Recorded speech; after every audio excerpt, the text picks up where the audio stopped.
Current அடித்த பர்சனை touch பண்ண போனீங்கன்னா அடுத்த ஷாக் உங்களுக்கு தான். நான் உங்கள் டாக்டர் ஐஸ்வர்யா பேசுகிறேன். யாருக்காச்சும் கரண்ட் ஷாக் அடிக்கும் போது அவங்க இன்னும் அந்த ஒயர் இல்லை கரண்ட் சோர்ஸோட காண்டாக்டில் இருந்தாங்கன்னா அவங்கள வெறும் கையால் போய் தொடாதீங்க. ஃபர்ஸ்ட் மெயின் பவர் சப்ளையை ஆஃப் பண்ணுங்க.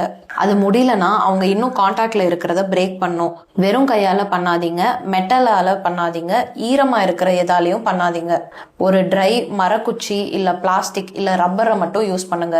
கரண்ட் சோர்ஸ்லேருந்து அவங்கள செப்பரேட் பண்ணதுக்கு அப்புறம் அவங்க கான்சியஸாக இருக்காங்களா, ப்ரீத் பண்ணுறாங்களா, பல்ஸ் இருக்கான்னு செக் பண்ணுங்க. பல்ஸ் இல்லை, அவங்களால மூச்சு விட முடியலன்னா உங்களுக்கு சிபிஆர் தெரிஞ்சால் உடனே சிபிஆர் ஸ்டார்ட் பண்ணுங்க.